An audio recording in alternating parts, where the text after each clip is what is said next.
Bonjour à toutes et à tous, bienvenue dans Starcast épisode 3, le podcast de la Force. Ça faisait longtemps que vous ne nous avez pas écouté, c'est normal car on a pris un petit peu de temps pour avoir la sortie de Solo, A Star Wars Story, pour pouvoir en parler en long, en large et en travers durant tout cet épisode. Donc forcément, on n'aura pas forcément d'actualité, de choses croustillantes à révéler, mais on va analyser de fond en comble Solo avec Marc. Comment Salut, ça va ? Ça va bien ? Bien. Ouais, bien. Il fait beau, tout ça, Il fait beau. les oiseaux chantent. Moi, je vais plutôt dire du bien du film, du coup, je suis plutôt enthousiaste. Bon bah, si t'es déjà vendu au projet, moi je serai contre, comme ça on pourra bien discuter de ça. Exactement. Tout simplement, le résumé de cet épisode, c'est Solo, A Star Wars Story de Ron Howard.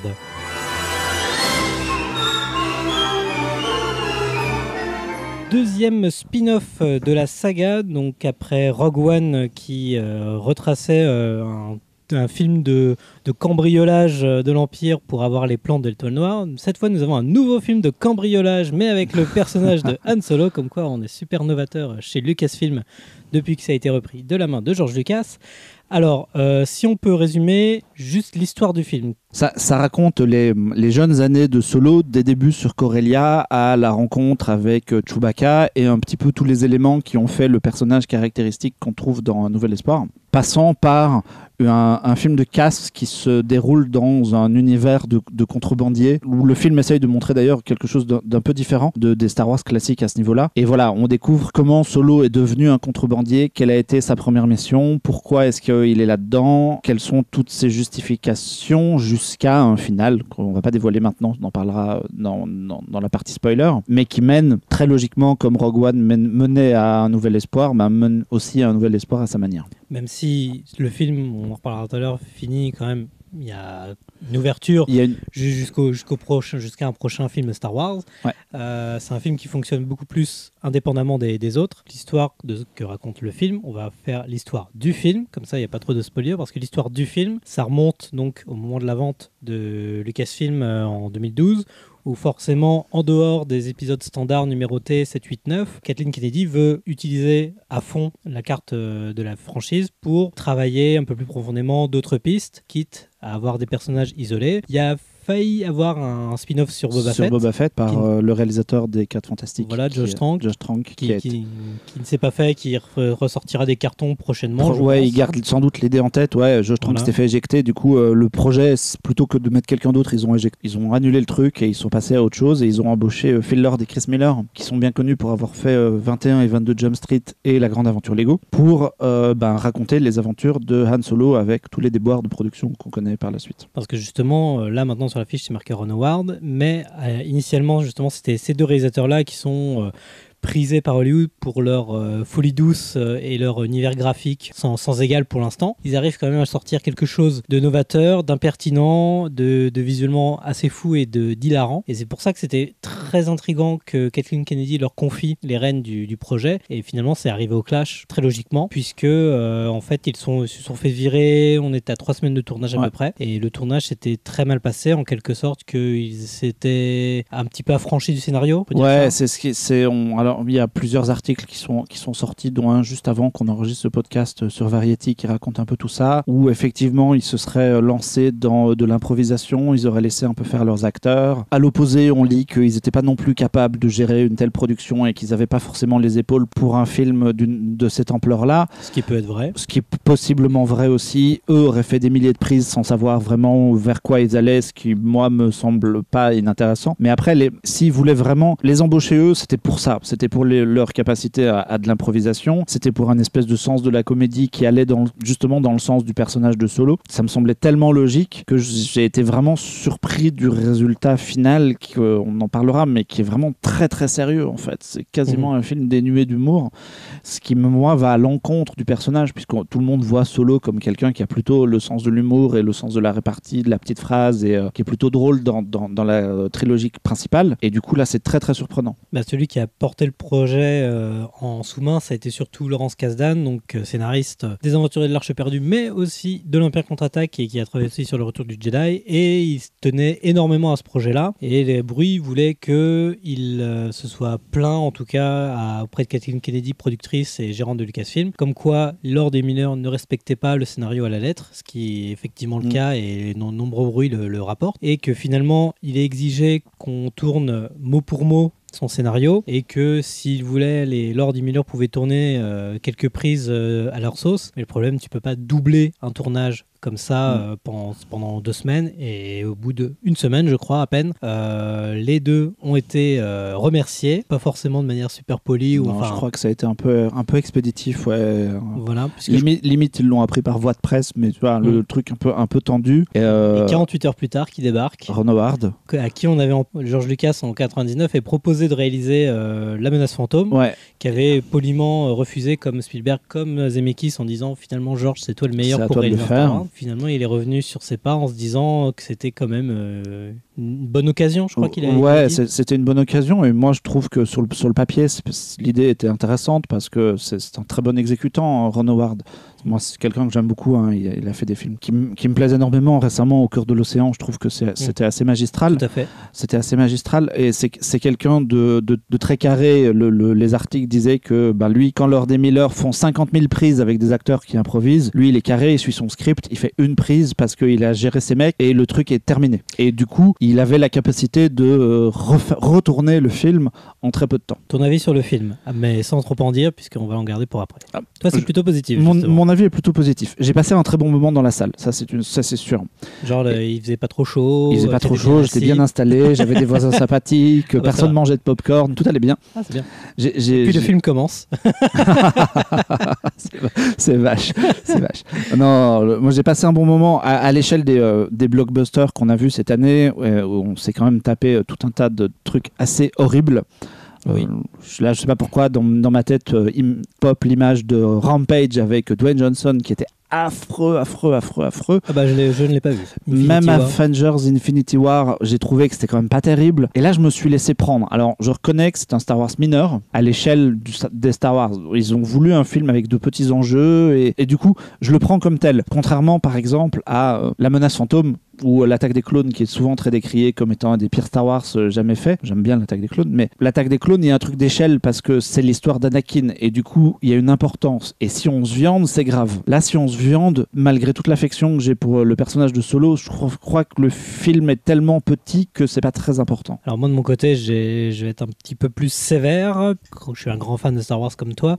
Mais après, je trouvais justement que le film entrait complètement dans la logique Marvel. Justement, il s'imprégnait complètement du fanservice obligatoire et de faire juste une commande. Et justement, c'est ça qui m'a surpris de Ron Howard, puisque tu as cité Au cœur de l'océan. Moi, je te citerai Rush aussi dans ses dernières réalisations. Bon, je citerai pas Inferno, qui était infernal pour le coup.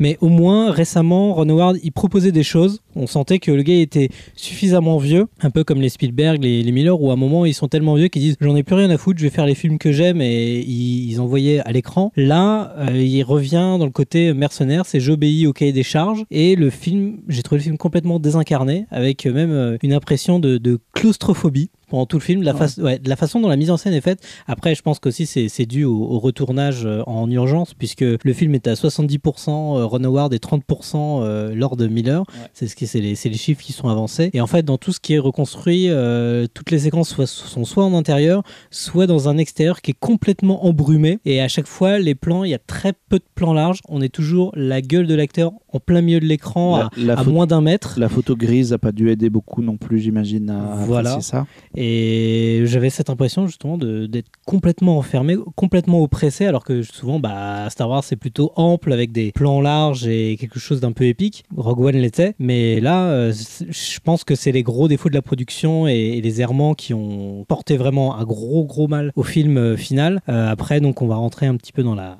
partie spoiler. Pour rebondir quand même vite fait sur ça, je comprends ce que tu dis, mais en même temps je crois qu'il y avait une espèce de volonté de faire quelque chose de moins épique, et du coup je pense que c'est aussi pour ça qu'il y a moins de grands plans. C'est aussi pour ça que l'Empire est très mis de côté, à part cette scène très étrange où dans le Maelstrom où apparaît le croiseur interstellaire qu'on a vu dans la bande-annonce, et qui me semble un peu sorti d'un chapeau parce que finalement t'es dans un film vraiment à l'échelle des contrebandiers et de la pègre et tout ça, et il se rattrape avec quasiment une poursuite de TIE Fighter. Enfin, c'est pas vraiment ça, mais... Non, mais moi, ce qui m'intéressait justement, c'est le côté contrebandier et le moment où on a la fameuse attaque du train qu'on voit dans les bandes annonces avec ce fameux train autour d'un cylindre ou d'un gros rail. Je dis putain, ça y est, l'attaque du western avec les cow-boys qui vont attaquer le train ou la diligence. Je me dis ça y est, enfin, le gars il a compris son sujet, il va faire un film de western dans l'espace. Bon, ça arrive au bout de 30 minutes quand même, mais au moins il y a quelque chose, une proposition, et après on oublie complètement.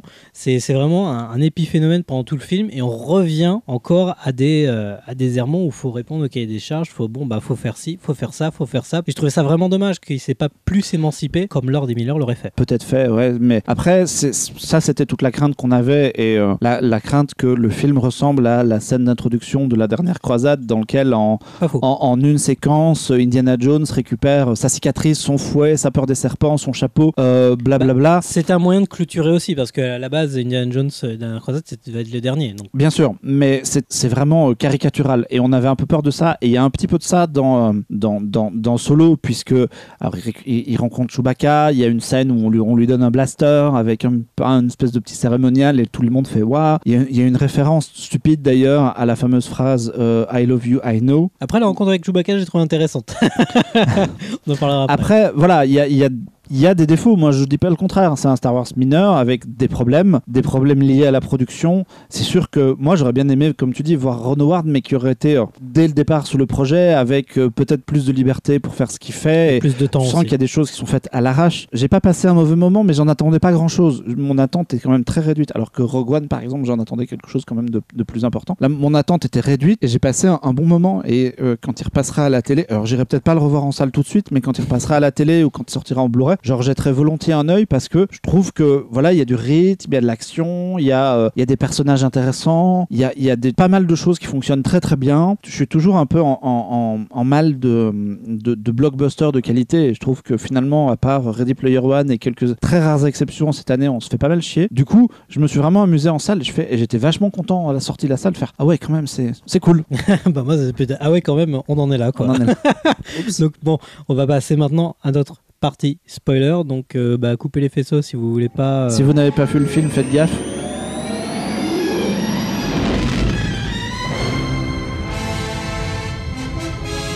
Ah, on peut spoiler comme des fous.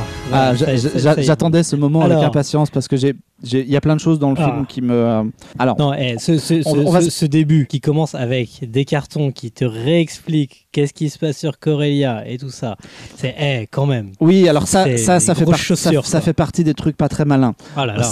En plus, c'est le syndrome de attention, on fait un spin-off, donc on veut pas mettre de texte déroulant. Exactement. Mais on vous met un texte quand même, parce qu'il y a quand même des trucs à vous expliquer. Mais les gars, je sais pas, faites un texte déroulant, on s'en fout, c'est pas très grave. Non, voilà, même on en a pas besoin des explications. Et puis on en a pas besoin, parce qu'à l'écran, en fait, cartons, ce qu'on voit ensuite, et le fait que Solo, voilà, soit qu'il y ait une espèce de mafia au sein de Corellia dirigée par une créature extraterrestre, on le comprend. Voilà, donc il n'y avait pas besoin de l'expliquer. Et donc, je sais pas trop par quel bout apporter. Alors si le gros alors, on va parler de ça tout de suite, comme ça on en est débarrassé. Le gros truc du film, c'est que Solo, Kira, qui est sa compagne, sont commandités par un monsieur qui est joué par Paul Bettany, qui s'appelle Dryden Voss dans le film, qui lui-même reçoit des ordres d'une personne extérieure, et il se trouve que ce quelqu'un, c'est Darth Maul. Désolé les gens si vous n'avez pas coupé le faisceau. Je t'avouerai que pour l'avoir vu en projection presse, les gens autour de moi dans la salle, qui sont les journalistes qui sont complètement à l'ouest de Star Wars et regardent les films qui sortent, et pour eux, le mec est mort dans La Menace Fantôme. Coupé en deux, et du coup, c'était pas du tout intéressant. Moi, ce qui m'a plu dans l'utilisation de Darth Maul, c'est le fait que ça démontre que chez Lucasfilm, il y a un story group, que les gens se parlent, et qu'il y a une volonté de faire quelque chose de cohérent entre les différents médiums de Star Wars. Alors pour moi, c'est pas tellement des gens qui se parlent, c'est des gens qui imposent un truc pour créer une certaine cohérence. Oui, parce qu'il est très probable que ce soit pas du tout l'idée de Lawrence Kasdan, c'est sûr. C'est venu du story group qui a dit voilà, on va ajouter ça. Après, moi, ça me dérange pas, parce qu'on sait qu'ils veulent faire un univers partagé, et moi, j'apprécie qu'il soit fait pleinement. chez Marvel, il y a une série télé qui s'appelle Agent of Shield qui n'a aucune influence sur les films et réciproquement. Après, tu prends pas forcément le bon exemple. Il y en a pas beaucoup, il y en a pas 50 000. Hein. Il y en a pas 50 000. Il y a des séries Netflix qu'on nous dit oui, c'est dans le même univers, mais attention, on se limite à citer de très loin et de manière discrète la bataille de New York du premier Avengers et c'est tout. Là, il y a une volonté de cohérence. Il y avait déjà le personnage de Saul Guerrera qui venait du dessin animé, qui a été intégré dans Rogue One, qui a été repris de manière par la suite dans Rebels. Là, il y a cette idée de prendre Darth Maul qui n'est pas mort du coup à la fin de la menace fantôme, puisque les gens qui ont vu Clone Wars savent qu'il a un arc narratif dans Clone Wars, qu'il a un arc narratif dans Rebels et qu'il a une fin d'ailleurs dans Rebels, tant qu'à spoiler jusqu'au bout. Et du coup, je trouve intéressant de reprendre ce personnage-là, qui moi est pas passionnant, mais voilà, je trouve qu'il y a une vraie volonté d'écriture, de cohérence d'univers. Quand on voit la scène, il a un dialogue avec Kira à la fin qui laisse présager qu'ils vont collaborer ou qu'il y aura quelque chose entre eux, un échange ou quelque chose par la suite. Et moi, je trouverais hyper bien que Lucasfilm prolonge ce truc-là encore autrement et que cette histoire entre Kira et Darth Maul soit racontée dans une BD, par exemple. Oui, après toi, tu veux voir des comic books et tout ça. Moi, je trouve ça hyper intéressant que ce soit complètement cross-média. Même de là à perdre un peu le spectateur. Et le côté oui, mais nous, on n'a pas tout vu, vous comprenez, on regarde pas la série télé. On s'en c'est fout. vrai aussi. Oui, c'est vrai. Mais Lucasfilm n'a pas à suivre l'envie du spectateur. Il propose des choses, c'est accessible ou pas. Là, c'est pas gênant, en fait, finalement. Si t'es pas au courant, ça sort d'un chapeau. Ça sort d'un chapeau. Mais tu vois, ça sort des toilettes même. Non, parce qu'après, moi, tu vois, Darth Maul, moi, j'ai un vrai problème parce que pour moi, la ressuscité de Darth Maul dans Clone Wars, c'est une des pires idées de l'univers étendu qu'on a mis dans le pire film de la pire des manières, quoi. C'était quand j'ai vu le truc, j'ai vu non mais les gars, c'est pas possible, quoi. Parce que tu vois apparaître sous la forme d'un hologramme au début, puis il soulève sa capuche, mais c'est ça qui est génial parce que je suis resté quand même au générique de fin. Qui parle ? C'est la voix c'est Sam Witwer qui fait la voix du personnage dans Clone Wars. Mais c'est quand même Ray Park qui ont ressorti. Ils sont allés rechercher Ray Park pour faire l'hologramme, quoi. Ils ont même pas réutilisé la vraie voix de Ray Park. On arrive à un personnage complètement désincarné, puisqu'on reprend juste le visuel du personnage avec un acteur, on prend la voix d'un autre. Évidemment, c'est un peu comme James Earl Jones, David Prowse sur Vador. Mais c'est là où le Cassian Story Group s'infiltre trop dans l'univers, et on en avait reparlé sur le Star Wars 8, où en gros, t'as Rian Johnson qui a toute sa liste de propositions nouvelles dans l'univers, mais qui va quand même toquer à la porte du Star Wars Lucasfilm, enfin du Lucasfilm Story Group, pour dire est-ce que ça j'ai droit, est-ce que ça j'ai droit, est-ce que ça j'ai droit. Et là, pour moi, la volonté du réalisateur de proposer quelque chose, même du scénariste, elle n'existe plus, quoi. Parce que si tu imposes des trucs comme ça, qu'est-ce que tu veux qu'il puisse proposer derrière ? Oui, après l'apparition de Darth Maul, finalement, par rapport au boulot de casse-dents père et fils, elle est pas gênante, elle est juste là pour elle est juste là pour introduire un truc par la suite et pour montrer qu'il y a une espèce de cohérence qui me gêne pas. Ça a pas empêché les scénaristes d'écrire leur propre histoire. À part ça, on n'est pas venu complètement truander leur intrigue. On aurait pu nous montrer un général de l'Empire à la place, ou même Vador, ou tu vois, un truc comme ça. D'ailleurs, moi, c'est ce que je pensais qu'au départ, que le commanditaire derrière, c'était l'Empire. Ça m'intéresse de voir que ce story group et que ce vrai univers Star Wars prend une proportion complète via différents médias. Et moi, j'espère qu'ils vont continuer à jouer autour de ça. Je trouve ça hyper intéressant d'aller à fond dans... on prend dans de la série, on met dans le film, on prend du film, on met dans une BD. Oui, mais pas jusqu'à avoir chaque média qui est complètement... partiel, où en fait on est obligé de suivre tous les trucs en même temps pour avoir une histoire un minimum complète et qui se tient, quoi. Parce que là on a plein de pistes à la fin de celui-là qui vont dans tous les sens et qui nous amènent un petit peu nulle part, quoi. Moi j'aurais bien aimé avoir un film qui se tient. Même Rogue One, qui a quelques pistes aussi qui se barrent un petit peu à gauche à droite, se tient en lui-même. Et au moins la fin elle est un petit peu abrupte, mais au moins on comprend là où veut aller le film. Que là, sur Solo, c'est complètement perdu. Et surtout qu'il propose pas grand-chose à côté, quoi. Tout le passage sur Kessel, c'est nul, quoi. C'est horrible.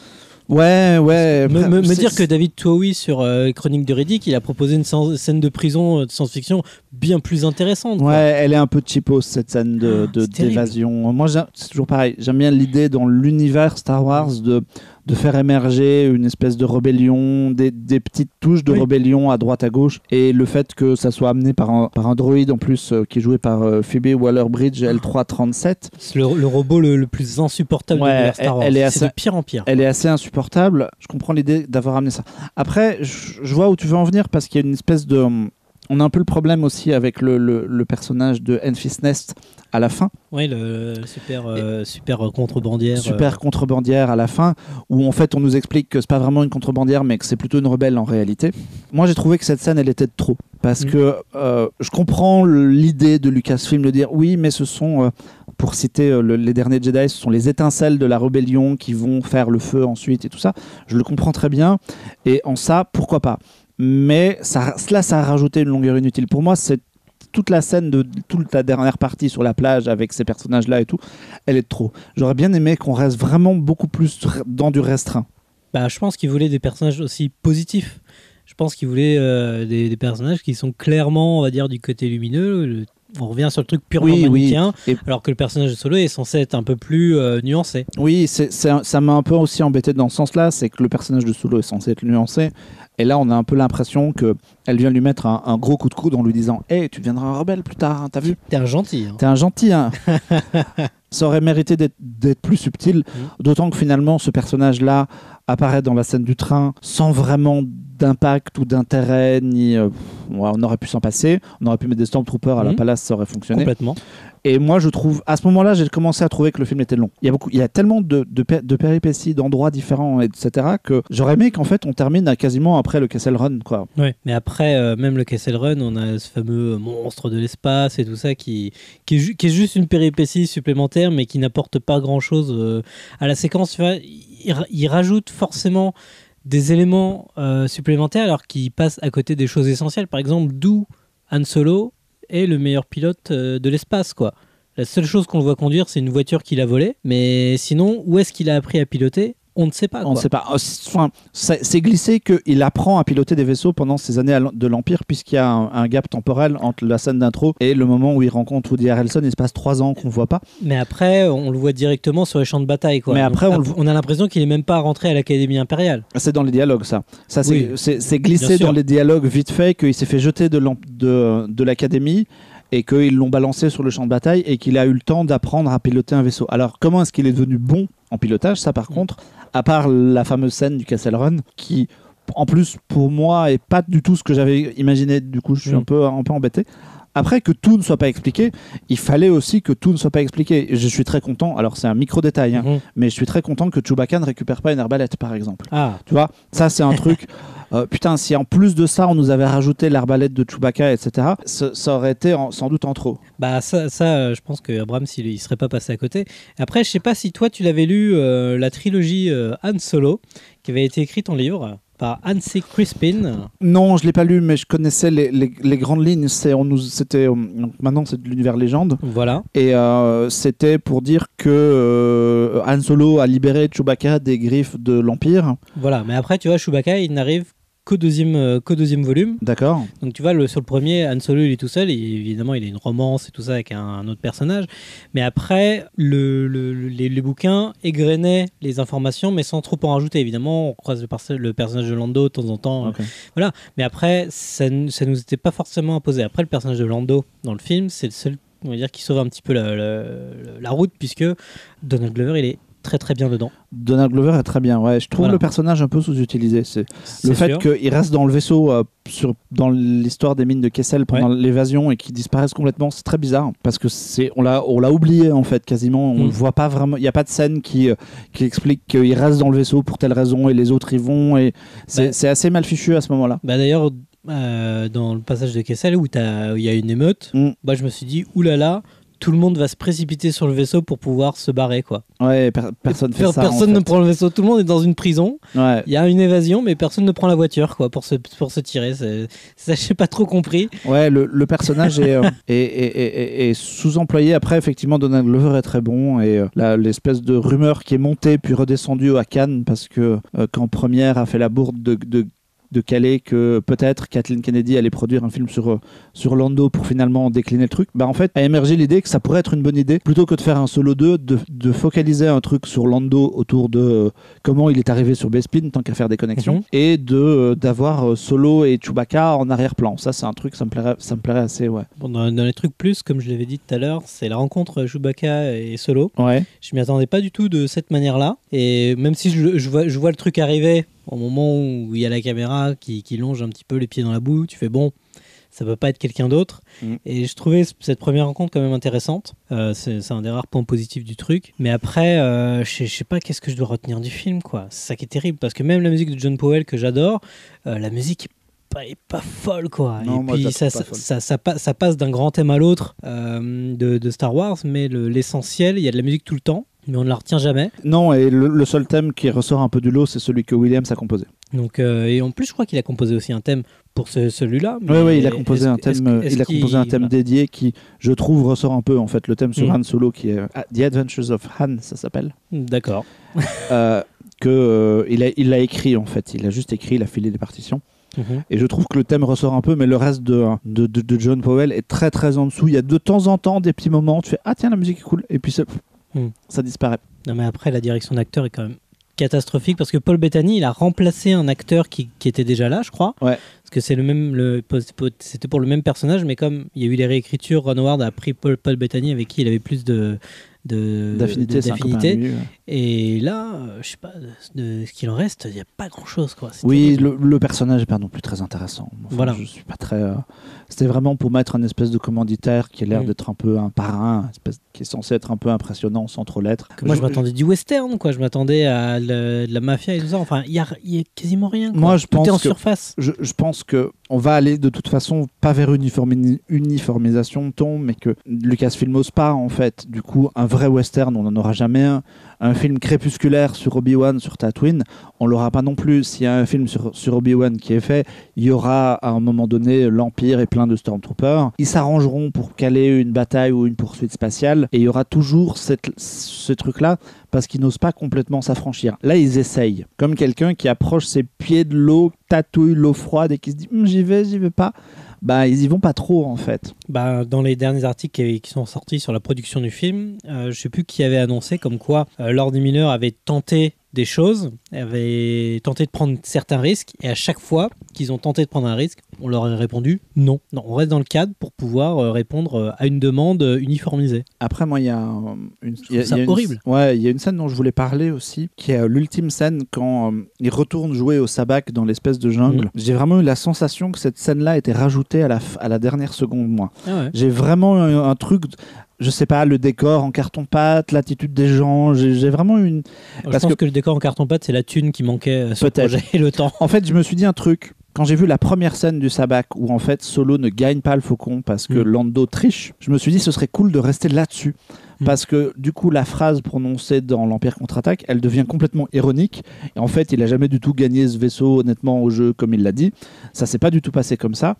Et j'aurais trouvé ça cool. Et puis je me dis, là tiens, il y a une prise de risque. C'est pour illustrer un peu ce que tu disais. Il y a une prise de risque intéressante de changer la conception d'un truc.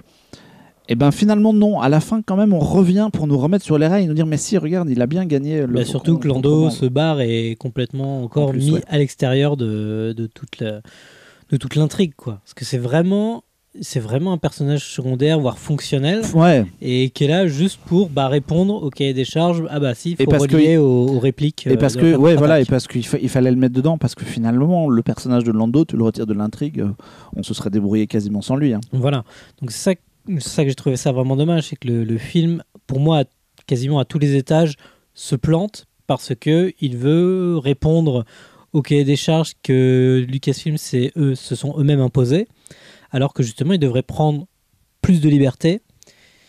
Et ça, c'est terrible parce qu'ils ont des gens compétents. Ils ont pris Pietro Scalia au montage, qui est un des meilleurs monteurs du monde, et tu sens que le gars il galère à échelonner à la fois les plans où on a la gueule de l'acteur devant la caméra, donc tous ces fameux plans qui ont été tournés par Ron Howard à très courte focale où tu ne vois rien derrière, avec des plans larges où les fameux plans de la scène du train où je pense que l'essentiel a été tourné de cette séquence par Lord Miller. Ouais. C'est très bizarre en fait parce que à la fois il y a une espèce de marvelisation qui se profile avec une uniformisation. C'est difficile à dire uniformisation. Il y a une uniformisation qui se profile à l'horizon avec on prend pas trop de risques, on essaye de pas se mouiller, etc. Mais j'espère que Lucasfilm sait que les gens sont pas dupes et que la formule Marvel, on commence à la voir venir. Maintenant, Infinity War, c'est un petit peu le truc qui saule parce que... pourtant, ça cartonne, c'est ça qui est terrible. Ouais, mais on commence à se dire, mais Après, voilà, vous avez fait 1000 films, vous appliquez tout le temps la même formule. Alors, ok, c'est cool et sur le moment, on passe un bon moment, mais prenez des risques. Moi, j'espère que Lucasfilm va prendre des risques. On avait, pour continuer sur la comparaison avec Marvel, on espérait qu'après la phase 1, Marvel prenne des risques. Ils ne l'ont pas fait et ils continuent à pas le faire. Et je pense que Avengers 4 continuera à pas le faire. Moi, j'espère que Lucasfilm va en prendre et qu'il y a vraiment des envies derrière de proposer des choses un peu différentes. Et j'y vois l'apparition du personnage de Darth Maul et les envies de story group, d'univers, etc. comme quelque chose qui, tu vois, qui sortent un peu de cette marvelisation et qui cherchent à proposer des choses un peu différentes. Après, peut-être que je me gourre et qu'on s'emmerdera, mais moi, j'ai encore envie d'y croire. T'as encore envie d'y croire? Ouais. Bah, t'inquiète pas, Abrams, il va réduire tes espoirs à néant avec l'épisode 9. Qui va faire un reboot de la saga pour revenir à l'épisode 4. L'épisode 9 qui va remettre l'épisode 8 sur des rails bien. Voilà. Attention, on vous avait dit ça, mais non, c'est pas ça en fait. On vous remet dans l'ordre. En fait Snoke est vivant, le sabre laser de Luke existe encore. Ouais, voilà. Tout ça a un vrai sens. Et les Rey a des parents. Voilà, et en fait, c'était Obi-Wan, son père. Enfin. On va rire un truc comme ça. Hein. Bah, j'espère pas quand même.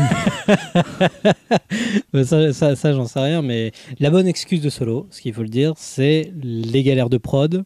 Donc on peut mettre une excuse. On peut mettre une excuse dessus. On peut se dire que Lucasfilm ne refera plus cette erreur-là. Et que les gens qui ont été embauchés sur les films à venir sont solides et que voilà, les films seront au moins tenus par le réalisateur de bout en bout. Ce sera déjà bien. Moi, j'y crois. Hein. Je veux y croire. Je sais pas. Moi si je revois Solo, je risque vraiment pas de le revoir à la hausse, contrairement à l'épisode 8 que finalement, en le voyant en salle, j'étais déçu sur beaucoup de points. Je suis toujours déçu sur beaucoup de points, mais en le revoyant le film, je le revois à la hausse, et notamment, je vois un peu mieux les intentions de Rian Johnson. Là, ça va être très difficile de défendre le taf de mercenaire de Ron Howard. Après, si on fait le point sur les prochains films, donc on a Star Wars 9 qui sort dans un an et demi. Voilà. Et après, c'est flou. Le reste est flou. Il y a la fameuse trilogie de Rian Johnson, qui sortira un jour, qui n'a pas été daté. On a le spin-off Obi-Wan. Le spin-off Obi-Wan qui a toujours pas été confirmé par Lucasfilm. Voilà. Donc on attend. Parce que pourtant c'est Stephen Daldry qui était annoncé le scénario. Et la rumeur est revenue sur le tapis récemment, comme quoi le truc était toujours d'actualité, mais le film n'a toujours pas été annoncé. Non. Et il y a le projet des showrunners de Game of Thrones. Voilà. Qui serait une série de films. Donc là on nous dit même pas quoi. Donc en fait une fois l'épisode 9 tourne en boîte parce que le tournage va démarrer et, après la suite est floue. Après moi ça me va, hein. Je préfère pas trop avoir trop d'indices sur ce qu'ils vont faire trop longtemps à l'avance parce que c'est pour annuler derrière ou changer, ça a pas de sens. Mais l'avenir est en mouvement, mon cher ami. Après avec un film par an déjà, je crois qu'ils veulent essayer de plus ou moins de doubler la mise, mais je crois qu'il y a le spin-off Yoda qui veut ressortir du chapeau, le Boba Fett également. Là où on en est, c'est vraiment beaucoup de points d'interrogation, sachant qu'ils vont sortir leur parc d'attractions en Floride l'année prochaine. Donc ça va arriver très très vite pour eux, et que normalement jusqu'en 2021, c'est censé déjà être planifié. Donc au moins avec un film par an. Avec un film par an. Voire peut-être 2 un jour. Donc, avec un film par an, ça veut dire que pour l'épisode 9 approchant maintenant, ça doit être dans un an et demi, ça va quand même arriver. Il va falloir qu'ils annoncent le prochain et du coup, peut-être que ça fera surgir le projet sur Obi-Wan si c'est lui qui se concrétise. Ils sortiront peut-être un joli calendrier avec toutes les dates jusqu'en 2042. Jusqu'en 2042, ça va être horrible. On sera mort. On sera mort devant l'épisode 9 déjà. C'est ça. On s'ouvrira les veines. Bon, en tout cas, j'espère que Solo vous a déplu, je ne sais pas trop. C'est à vous de vous faire quand même votre propre avis, puisque maintenant que vous avez eu celui de Marc et moi, vous pouvez en discuter entre vous, ou en commentaire, ou sur les réseaux sociaux. Venez en parler avec nous sur le site, dans les commentaires des publications un peu partout, sur Twitter, Facebook et tout ça. Venez nous donner nos avis. Voilà, même nous insulter. Il y aura déjà un peu il y aura plus de vie que dans le film déjà. Venez nous insulter. Donc voilà, le numéro 3 de Starcast, le podcast de la Force, c'est terminé. Donc un spécial solo Star Wars Story. J'en bafouille tellement que ça m'a perturbé ce film. On se retrouve le mois prochain. Dès que l'actualité le permet, mais oui, normalement le mois prochain. Dès qu'on aura quelques news sur Star Wars, je pense que ça va arriver assez vite. Et puis on fera un petit point d'ailleurs box-office sur Solo, voir si si c'est un tel crash annoncé ou finalement pas du tout. Exactement. À très bientôt. Ciao.